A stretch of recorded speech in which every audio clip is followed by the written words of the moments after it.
Oke, nah di video kali ini saya akan menjelaskan tentang IT Strategi and Management, khususnya bagaimana menerapkan teknologi informasi untuk memenuhi kebutuhan customer dan juga untuk tujuan yang berkaitan dengan bisnis proses atau proses bisnis.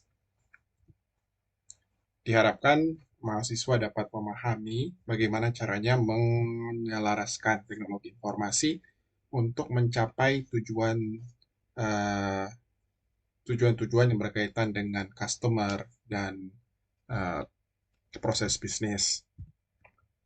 Jadi ada dua subtopik di video kali ini. Yang pertama adalah bagaimana menerapkan IT untuk memenuhi tujuan-tujuan yang berkaitan dengan customer ya.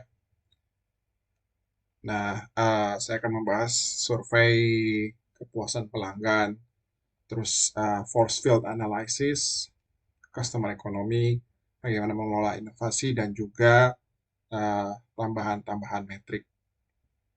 Selanjutnya saya akan membahas tentang bagaimana menyelaraskan teknologi informasi untuk memenuhi tujuan-tujuan yang berkaitan dengan proses bisnis. Nah, di situ saya akan membahas tentang IT utility, bagaimana mengintegrasikan CMM, business process ya. Saya juga akan membahas keterkaitan bagaimana mengintegrasi kualitas ke dalam balance scorecard dan juga menambahkan beberapa metrik-metrik yang berkaitan dengan kinerja proses. Nah, untuk lebih detail dari apa yang saya sampaikan di sini, di video ini, dapat kalian lihat di chapter 6 dan 7 dari buku Implementing the IT Balance Scorecard, Aligning IT with Corporate Strategy, karya Jessica Case. Oke, kita lanjut dengan bagaimana menyelaraskan teknologi informasi ke tujuan-tujuan yang berkaitan dengan customer. Eh, ya, yang biasanya dilakukan eh, pada umumnya, ya eh, kita melakukan survei tentang kepuasan pelanggan. Ya, tujuan dari survei ini adalah bagaimana kita bisa berkomunikasi dengan customer. Jadi untuk memenuhi eh, kebutuhan kita untuk mengetahui eh, apa sih sebenarnya yang diinginkan oleh customer. Nah, dari buku Jessica Case ya chapter 6 dan 7, ya, khususnya chapter 6 yang membahas tentang customer, yang perlu dilakukan pertama kali supaya bisa menjalankan survei ini dengan lancar adalah kita perlu membuat satu tim survei ya. Jadi kita pilih orang-orangnya. Setelah kita pilih-pilih orangnya, kita masukkan dalam satu tim, kita develop surveinya. Setelah develop surveinya, instrumennya, eh, kita koleksi daftar kontak customer ya. Ya kalau yang customernya sangat banyak, kita lanjut ke tahap keempat, yaitu kita eh, sampling aja secara acak ya. Nah, customer-customer mana yang kita akan kontak. Setelah itu kita kirim post. Ya, karena konteks dari buku tersebut adalah tahun 2000-an, ya, jadi mungkin postcard masih sangat relevan. Eh, ya, tidak hanya postcard, cara yang lain juga bisa, telepon langsung, email, dan lain sebagainya. Ataukah semua jalur juga bisa digunakan, itu akan lebih baik. Atau juga mau mengundang customer secara langsung untuk di interview itu juga bisa, ya. Eh, ya, setelah mereka oke, ya, ya sembari posnya juga berjalan gitu kan, sembari kontak-kontakan dengan customer, kita melakukan eh, training interviewing untuk para staff kita ya di langkah ke-6 supaya pada saat interview atau wawancara atau menjelaskan isi form secara langsung itu mereka dibekali dengan skill ya. untuk menggali apa sih sebenarnya yang dibutuhkan oleh customer. Nah, setelah itu, baru kemudian kita interview mereka. Ya, di langkah ketujuh. Interview mereka bisa secara langsung, atau bisa juga eh, meminta mereka mengisi formulir yang kita telah buat ya, survei instrumen yang kita sudah buat. Setelah selesai, setelah interview ataupun setelah surveinya jadi gitu kan, setelah dilengkapi dikembalikan ke kita, ke tim, eh, kita kirim ke analis untuk menganalisis hasil survei tersebut. Ya, setelah analisis, kita masuk ke langkah yang terakhir, yaitu kita merangkum hasil dari survei tersebut dan menyiapkan suatu report, baik itu untuk atasan, ya kepala-kepala departemen ataupun juga karyawan-karyawan yang bekerja di dalam suatu organisasi.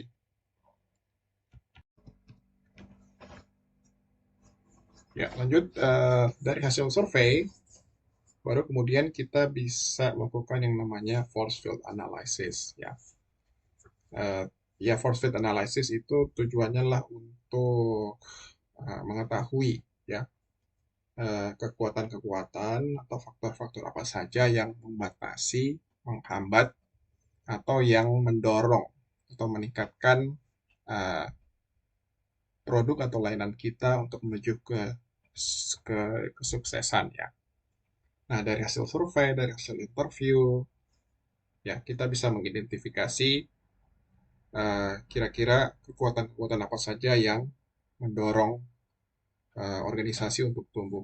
Ya, dalam hal ini adalah kesuksesan dari produk dan layanan yang dimiliki organisasi. Ya, nah cara melakukan force fit analysis adalah kita buat satu list ya dari hasil survei tersebut, faktor yang memberikan kekuatan dan faktor yang menghambat. Kita list, kemudian dari tim yang kita buat, ya kita minta mereka memilih yang mau satu, mau dua, mau tiga gitu kan. Ya terserah, tapi biasanya yang kita pilih adalah tiga yang mendorong dan tiga yang membatasi. Nah, seluruh tim diminta untuk vote, nanti kan uh, akan ada totalnya ya, akan ada total maksimal.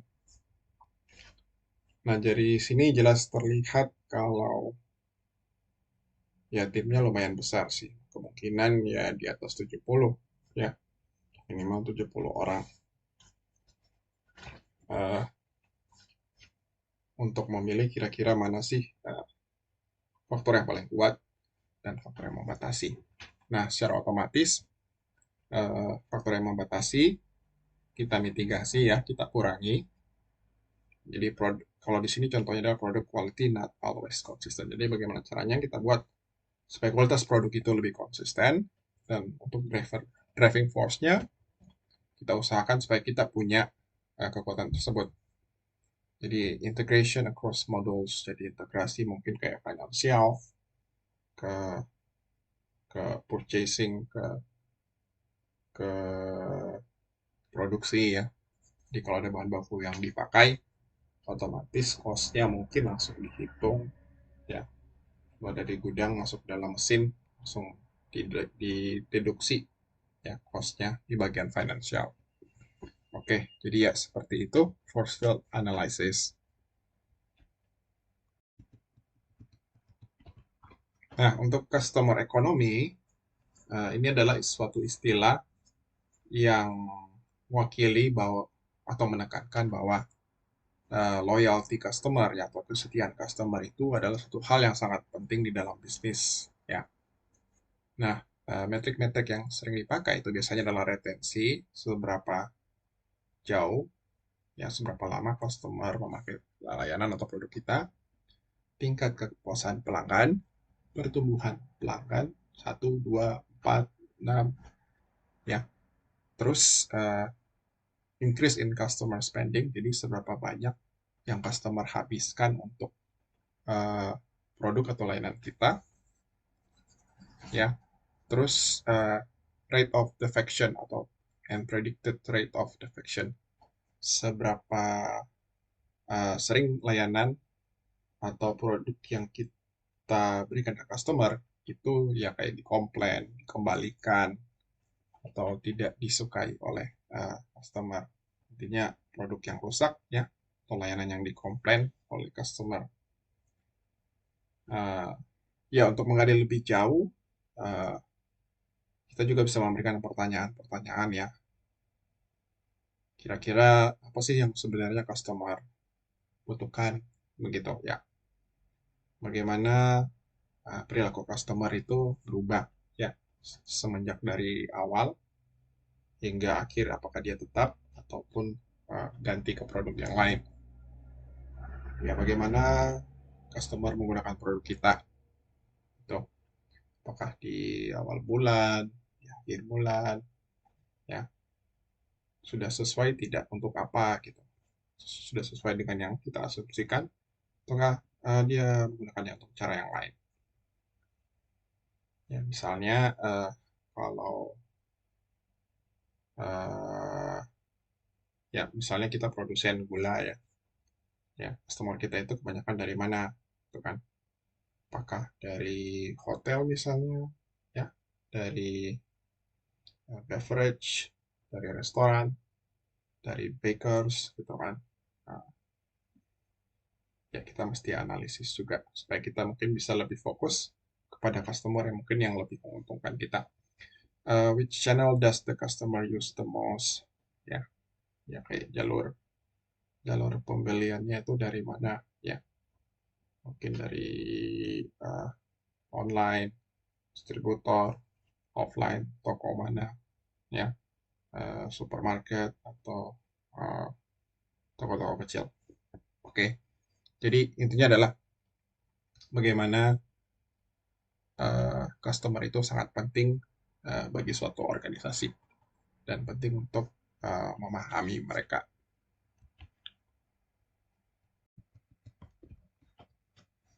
Nah, di dalam meningkatkan jumlah customer, ya, atau meningkatkan jumlah customer, biasanya kita melakukannya dengan inovasi ya. Kita memberikan pengalaman baru ke customer. Nah, inovasi ini perlu dikelola ya. Ada beberapa pertanyaan yang sebaiknya kita perlu tanyakan dan jawab supaya kita tidak asal berinovasi ya. Karena inovasi itu memerlukan investasi dan investasinya tidak kecil. Uh, yang pertama adalah dapatkah inovasi tersebut memberikan keuntungan ke organisasi? Ya, mungkin ada teknologi baru. Nah, judgement-nya adalah apakah uh, inovasi tersebut ataukah teknologi tersebut bisa memberikan keuntungan ke perusahaan. Jadi misalnya ya kayak metaverse gitu kan. Apakah langsung apakah itu memberikan keuntungan ke organisasi, blockchain, IoT dan semua teknologi yang baru, big data dan lain sebagainya. Ya, kita tanyakan apa itu memberikan keuntungan. Selanjutnya adalah dapatkah inovasi tersebut bisa dilakukan pada akhirnya ya. Tanyakan itu apakah itu sesuai dengan kemampuan misalnya karyawannya mungkin mau pakai metaverse tapi tidak ada yang bisa 3D dan lain sebagainya, social network ya belum ada yang mengerti. Nah itu bagaimana ke depannya mau di training. Nah selanjutnya apakah organisasi memiliki sumber daya yang cukup mulai dari karyawannya ya, mulai dari budgetnya ya, apakah itu ada dan lain sebagainya. Nah itu perlu ditanyakan. Selanjutnya adalah apakah inovasi tersebut berharga ya, ya berharga. Kalau yang pertama kan uh, kita identifikasi kira-kira ini bisa memberi keuntungan ya, keuntungannya apa. Kalau pertanyaan ketiga itu lebih dalam lagi ya, berharga. Artinya ada impas balik, bukan hanya keuntungan kecil ya, bukan hanya keuntungan kecil. Jadi ada apakah itu layak untuk dilakukan, berharga untuk dilakukan. Ya, pertanyaan yang lain adalah apakah berharganya itu biasanya diukur dari seberapa selaraskah inovasi tersebut dengan eh, strategi plan dari organisasi, ya, tujuan, visi misi kayak gitu, ya. Jadi lebih ke abstraksi yang lebih tinggi ya, strategi plan, ya, bukan hanya sekedar menjalankan program, tapi apakah itu bisa mendukung strategi dan tujuan bisnis dari perusahaan. Jadi sebelum berinovasi, ini adalah pertanyaan-pertanyaan yang perlu kita jawab. Oke, ya, selanjutnya adalah metrik-metrik tambahan yang bisa kita gunakan untuk mengukur inovasi ya, yang berkaitan dengan customer. Yang pertama adalah return on innovation investment, ya. Nah, ini bisa berarti jumlah customer yang melihat atau mempersepsikan perusahaan kita atau merek kita itu sebagai sesuatu yang inovatif, ya, dibagi dengan jumlah potensial customer ya, dari jumlah potensial customer ya, kira-kira ya, yang mau membeli produk kita ya. Oke, terus metrik yang lain adalah brand innovation quotient, uh, ya, number of repeat purchaser, jadi jumlah customer atau pembeli yang membeli ulang produk kita ya, yang datang kembali gitu kan, dibagi dengan jumlah pembeli yang keseluruhan ya. Ada juga pipeline process flow, jadi dia mengukur jumlah dari produk dari setiap tingkatan development inovasinya ya. Nah, ini tujuannya untuk melihat apakah prosesnya itu sudah berjalan dengan benar ya dalam inovasi. Apa aja yang perlu ya. Jadi konsep development, business analysis, prototype, test, download, apakah semua itu dilakukan atau tidak. Terus yang terakhir adalah innovation loyalty. The number of repeat purchases, jadi pembelian yang berulang yang dibuat oleh pelanggan kita ya, sebelum mereka bertukar kompetitor ya. Jadi ini juga dihitung jadi seberapa lama rata-rata ya customer itu bertahan dengan produk kita. Oke, jadi ini additional metrics yang bisa digunakan untuk memahami lebih dalam lagi inovasi yang kita lakukan berkaitan dengan customer. Oke, kita lanjut ke subtopik selanjutnya ya, berkaitan dengan bagaimana menjelaskan teknologi informasi ke tujuan-tujuan yang berkaitan dengan bisnis proses ya. Nah, supaya kita bisa menggunakan teknologi informasi untuk meningkatkan efisiensi atau kinerja proses bisnis internal perusahaan, kita harus melihat teknologi informasi itu sebagai utility ya. Utility itu berarti kayak hal-hal yang kalau nggak ada itu ya mirip-mirip dengan listrik dan air lah, yang kita pakai setiap saat ya untuk menjalankan fungsi-fungsi dasar dari organisasi ya, atau tingkat utilitas dari teknologi informasi. Nah, cara memahaminya adalah dengan melihat bahwa investasi atau metrik-metrik tertentu yang berkaitan dengan teknologi informasi itu adalah sebagai hubungan sebab akibat ya, sebab akibat. Nah, contohnya di bagian sebelah kiri ya, sebelah kiri itu kan ada diagram kausal ya di dalam utilitas penggunaan teknologi informasi. Jadi misalnya di bagian learning and growth ya, learning and growth. Di situ kita lihat ya kalau misalnya di bagian learning and growth-nya kita tingkatkan IT dan employee satisfaction ya, kita tingkatkan, maka itu akan melalui training ataukah melalui gaji dan lain sebagainya, penghargaan, pengakuan ya, otomatis nanti kinerja mereka akan meningkat ya, akan meningkat, maka itu akan meningkatkan kepuasan pelanggan ya, karena kinerja mereka baik, mereka punya skill mereka di-upgrade, lebih ramah terhadap customer, produknya lebih bagus ya, seperti itu. Nah, otomatis akan meningkatkan kepuasan pelanggan ya. Terus pengembangan infrastruktur, penambahan infrastrukturnya jadi lebih beragam ya, akan meningkatkan proses bisnis internal ya. First pass yields, jadi first pass yield adalah sekali produksi itu dari seluruh jumlah item yang diproduksi, seberapa banyak sih yang tidak cacat gitu, bagus gitu kan. Cycle time produksi juga meningkat karena infrastrukturnya juga bagus ya. Jadi seperti itu, akan ya ujung-ujungnya akan meningkatkan uh, kepuasan pelanggan ya, meningkatkan kepuasan pelanggan.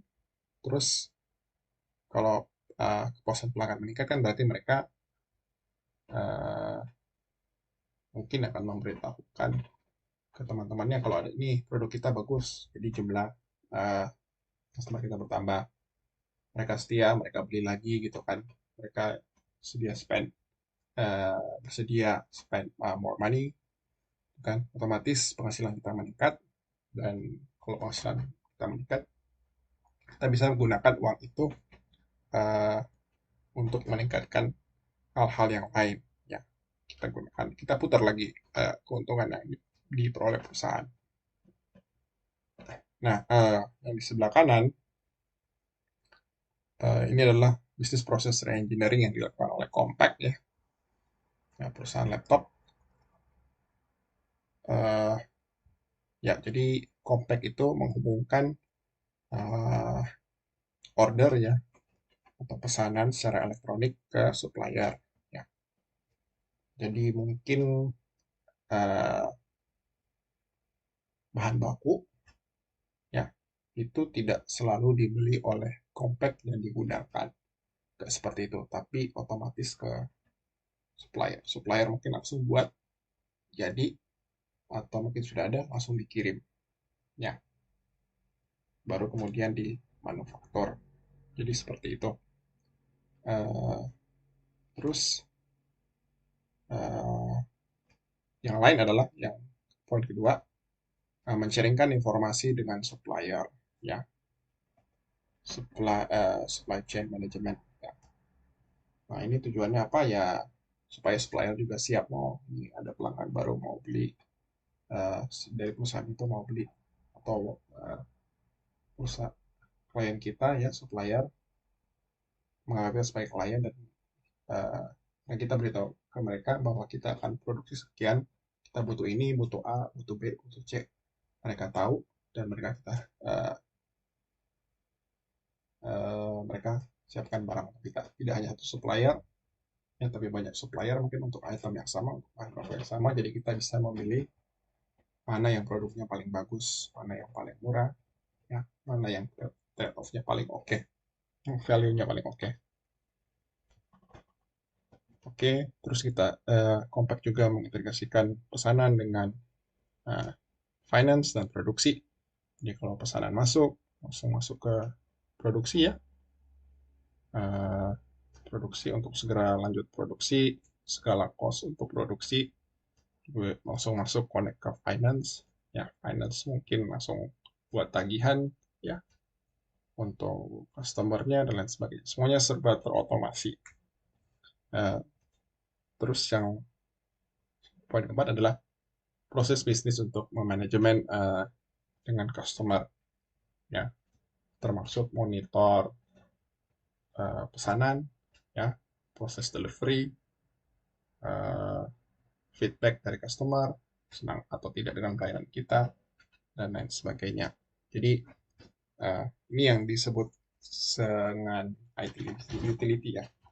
Jadi bagaimana IT itu bisa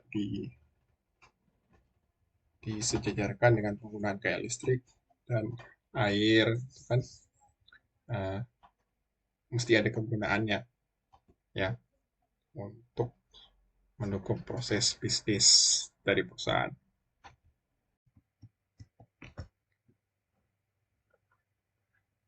Ya, ya, dalam meningkatkan kualitas proses bisnis, ada satu framework yang disebut dengan capability maturity model. Nah, dia membagi manajemen proses bisnis itu ke dalam 5 level, ya. Level pertama itu adalah inisial. Jadi, proses bisnis itu suatu proses itu dilakukan untuk pertama kali, ya. Tidak terdokumentasi, tidak ada standar, yang hanya dilakukan sesekali dan kadang-kadang, ya. Jadi misalnya proses untuk mengevaluasi tingkat kepuasan eh, karyawan, ya, seperti itu. Atau misalnya di bidang pendidikan mungkin tingkat kepuasan mahasiswa, ya. Nah, setelah itu masuk ke level kedua yaitu repeatable. Nah, belum ada dokumentasi, cuma mungkin sudah mulai menjadi budaya, ya. Eh, jadi sudah dilakukan berulang-ulang mungkin untuk setiap periode, setiap tahun, setiap semester, ya. Jadi misalnya menilai dari kinerja eh, tingkat kepuasan mahasiswa terhadap proses belajar mengajar yang terjadi di suatu universitas, ya. Nah, kalau di contoh yang di slide, ya, eh, misalnya kita track cost-nya, ada penjadwalan, ya, dan fungsionalitas-fungsionalitas yang lain. Nah, masuk ke level ketiga yaitu define. Define ini berarti ada kata-kata yang mendefinisikan dari suatu proses, ya. Jadi terdokumentasi, ada standarnya, dan terintegrasi ke dalam organisasi, ya. Mungkin akan lebih baik kalau misalnya saya beri contoh kehadiran, ya. Ya, absensi, ya. Absensi tingkat kehadiran. Dulu mungkin awal-awal tidak di absen. Setelah itu mungkin kadang-kadang di absen, masuk ke level 2. eh, ya, sudah mulai di absen, rutin di absen tiap hari, terus terdokumentasi ada standarnya, ya. Jadi misalnya eh, ya dihitung dari 1 tahun, ya, eh, seberapa lama, seberapa sering suatu karyawan itu tidak masuk kerja, ya, cuti, dan lain sebagainya, ya. Nah, itu yang masuk ke level keempat karena semuanya sudah terdata dengan baik, ya. Eh, ada database-nya, baik itu digital ataupun mungkin manual, diambil eh, berapa cuti, berapa hari, eh, dia datang terlambat berapa hari, terus dia datang tepat waktu berapa hari, ya, absensi, sampai ke tingkat jamnya, ya. Nah, tap in, tap out, absen awal, datang dan pulang kantor, ya, pulang pabrik mungkin untuk yang di manufaktur. Nah, masuk ke level 5, ya, itu optimasi. Uh, ya, optimasi ini berarti proses peningkatan proses secara berkelanjutan, ya. Jadi ada kuantitatif feedback, jadi ada umpan balik kuantitatif, ada analisis, ada pengujian ide-ide yang inovatif, dan penggunaan teknologi juga, ya. untuk mendukung inovasi tersebut. Ya, ya soal untuk kehadiran atau absensi, mungkin sebagian besar perusahaan di Indonesia itu sudah sampai kepada level 4. Jadi sudah ada aturan-aturan cuti, aturan datang telat, datang terlambat, gitu. Ya, cuma mungkin belum masuk sampai ke level 5. Mungkin pertanyaan yang bisa diajukan adalah apakah karyawan yang datang setiap hari di kantor tepat waktu, ya, itu produktivitasnya lebih baik dari mereka yang mungkin sedikit terlambat dan lain sebagainya. Ya, seperti itu. Ditambah lagi mungkin saat-saat COVID ada yang bekerja di rumah, ya, ada yang bekerja secara remote, ya.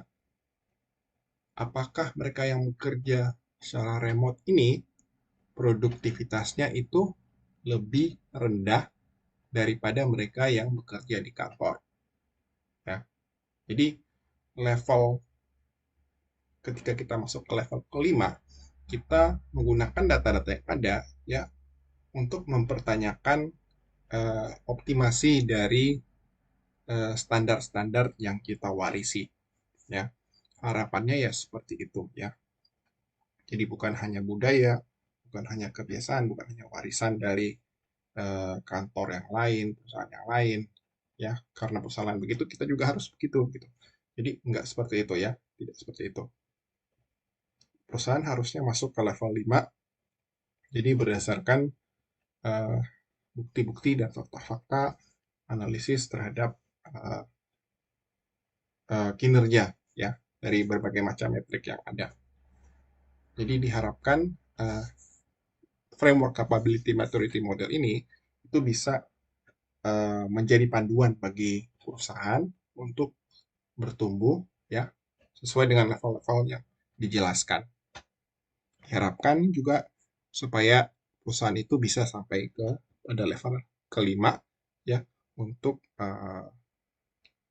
ya bidang-bidang yang berbeda, apakah finansial, apakah proses bisnis, manajemen customer, dan lain sebagainya.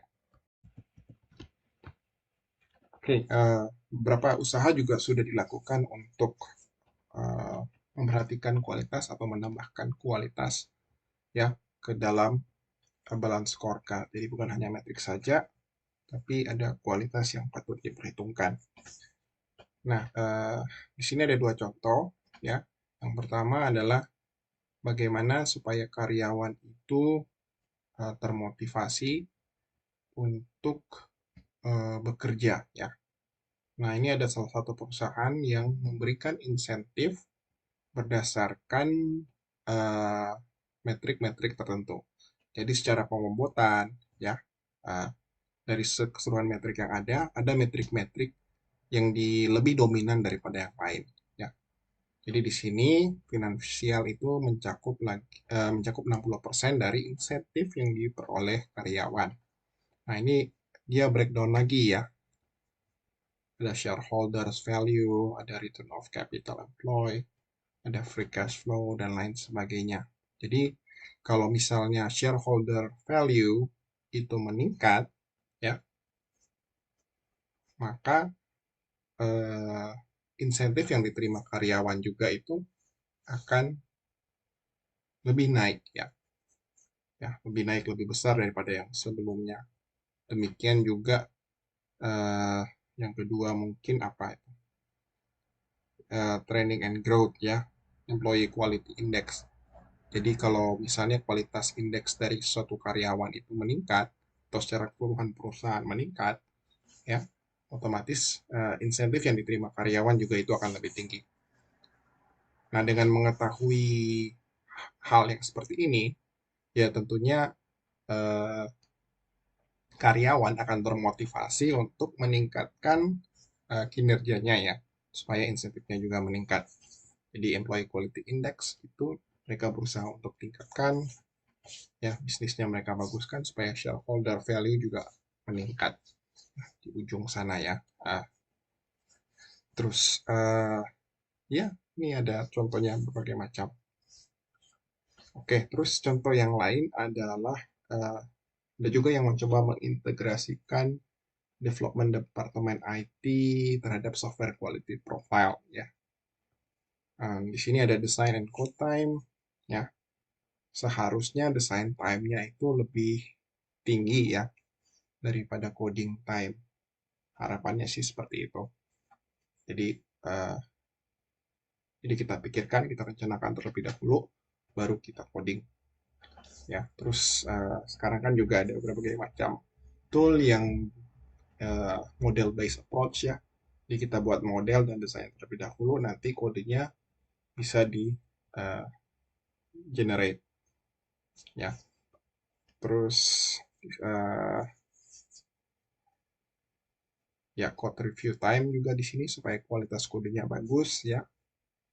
Jadi code review time itu harus sebaiknya sih paling tidak setengah dari waktu yang dihabiskan oleh uh, waktu coding ya, supaya kodenya itu lebih terstruktur, lebih rapi, mudah dipahami. Jadi kalau misalnya regenerasi atau ganti karyawan, itu maintenance-nya akan lebih mudah. Jadi ini adalah upaya-upaya yang sudah dilakukan bagaimana mengintegrasikan kualitas uh, ke balance scorecard ya. Jadi ada metrik-metrik dari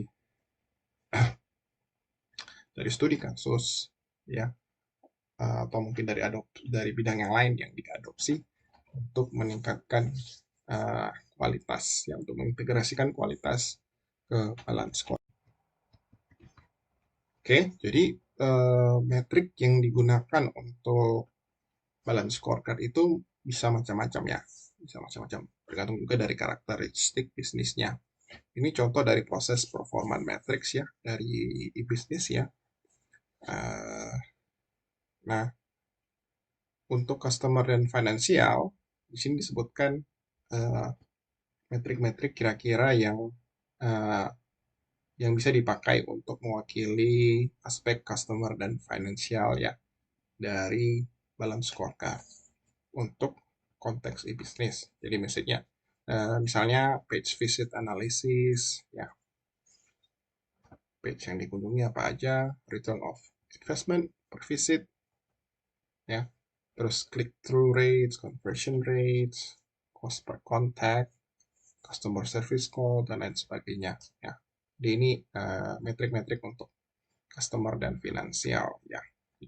Terus yang untuk finansial misalnya yang nomor 6 ya, average cost per customer ya, itu dihitung juga. Terus cost per contact ya, kalau misalnya ada customer yang contact, costnya berapa. Terus ya return of investment per visit dan lain sebagainya. Oke, terus di sebelah kanan itu berkaitan dengan internal and learning of the business ya, dari konteks bisnis. Jadi banyak tuh. Pertama adalah employee turnover, intranet searches, number of net meetings, dan sebagainya.